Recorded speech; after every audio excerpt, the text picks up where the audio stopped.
ராமநாதபுரம் மாவட்டம் கட்டபொம்மன் தெருவில் அமைந்து அருள்பாலித்துக் கொண்டிருக்கும் அருள்மிகு வழிவிடு ஸ்ரீ மஞ்சனத்தி காளியம்மன் திருக்கோவிலில் யாகசால பூஜையுடன் மகா கும்பாபிஷேக விழா நடைபெற்றது. இதில் கட்டபொம்மன் தெரு பகுதி மக்கள் மற்றும் ராமநாதபுரம் பொதுமக்கள் கலந்து கொண்டு சுவாமி தரிசனம் செய்தனர். கும்பம் என்றால் நிறைத்தல் என்று பொருள். நம் ஆலயங்களில் வீற்றிருக்கும் விக்கிரகங்களுக்கு அபிஷேகங்கள் மூலம் இறை சக்தியை நிறைத்தலே கும்பாபிஷேகம்.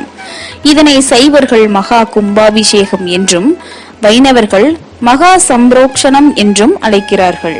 மேலும் சக்தி வாய்ந்த மந்திரங்கள் மூலம் யாகங்கள் செய்யப்பட்ட தீர்த்தங்களால் இறைவன் மீதும் கோபுரங் கலசங்கள் மீதும் புனித தீர்த்தங்களால் அபிஷேகம் செய்யப்படுகிறது. கும்பாபிஷேகம் மூலமாகவே விக்கிரகங்கள் தெய்வ சக்தியை பெறுகின்றன. பெரும்பாலும் கும்பாபிஷேகமானது 12 ஆண்டுகளுக்கு ஒரு முறை செய்யப்படுகிறது. இதன் காரணம் நம் கும்பாபிஷேகம் செய்யும் போது சாத்தப்பட்ட அஷ்டபந்தனமானது 12 வருடங்கள் வரைதான் சக்தியோடு இருக்கும். மேலும் கோயில்களில் ஏதேனும் புனரமைப்பு செய்தாலும் கும்பாபிஷேகம் செய்யப்படும். கோவில் கும்பாபிஷேகம் பார்த்திருப்பீர்கள், கேள்விப்பட்டிருப்பீர்கள். ஆனால் அந்த கும்பாபிஷேகம் என்பது என்ன, அதில் என்னென்ன பூஜைகள் செய்கிறார்கள் என்று பலருக்கும் தெரியாது. அது குறித்து தெரிந்து கொள்வோம் வாங்கள். கும்பாபிஷேகம் என்பது குறிப்பிட்ட இடத்தில் அமைக்கப்பட்ட கோவில்களில் சம்பந்தப்பட்ட தெய்வ திருமேனிகளின் மீது தெய்வ சக்தியை எழுந்தருளும்படி செய்வதற்கான வழிமுறைகளை செய்வது கும்பாபிஷேகம் ஆகும். அது ஆவர்த்தனம், அனவர்த்தனம், புனரவர்த்தம், அந்தரீதம் என்று பொதுவான 4 வகைகளில் உள்ளது. கும்பாபிஷேகத்திற்கு செய்யப்படும் யாகங்களை எத்தனை தடவை செய்ய வேண்டும் என்று விதிமுறை உள்ளது. அது 2ஆம் காலம், 4ஆம் காலம், 8ஆம் காலம், 12ஆம் காலம் வரை செய்யும் முறை வழக்கத்தில் உள்ளது. ஆலயங்களுக்கு 12 ஆண்டுகளுக்கு ஒரு முறை கும்பாபிஷேகம் செய்ய வேண்டும் என்பது ஐதீகம். இறைவனுக்கு கோயில் கட்டி வழிபடுவது வழக்கம். புதிதாக ஓர் ஆலயம் எழுப்பப்படும் போது விக்கிரகங்களை ஆலயத்தினுள் பிரதிஷ்டை செய்வதோடு ஆலயம் முழுமை பெற்றுவிடுமா என்றால் நிச்சயமாக இல்லை.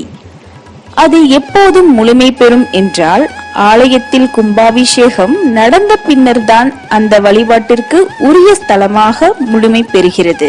கும்பம் என்றால் நிறைத்தல் என்று பொருள். நம் ஆலயங்களில் வீற்றிருக்கும் விக்கிரகங்களுக்கு அபிஷேகங்கள் மூலம் இறை சக்தியை நிறைத்தலே கும்பாபிஷேகம்.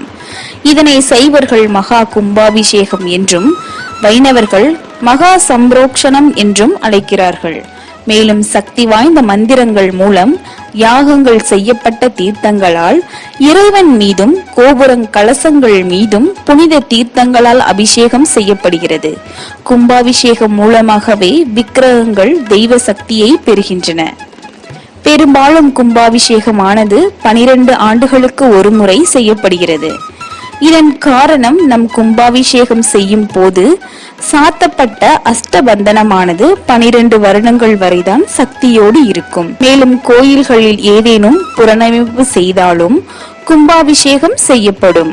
கும்பாபிஷேகம் தினத்தன்று ஆலயத்திற்கு சென்று வழிபட்டால் 33 கோடி தேவர்களின் ஆசி நமக்கு கிட்டும்.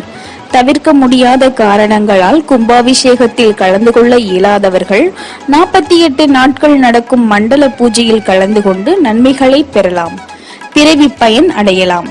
தினமுல்லை செய்திகளுக்காக ராமநாதபுரம் மாவட்ட செய்தியாளர் கார்த்திக். செய்திகளை உடனுக்குடன் தெரிந்து கொள்ள தினமுல்லை நியூஸ் தமிழ் சேனலை சப்ஸ்கிரைப் பண்ணுங்க.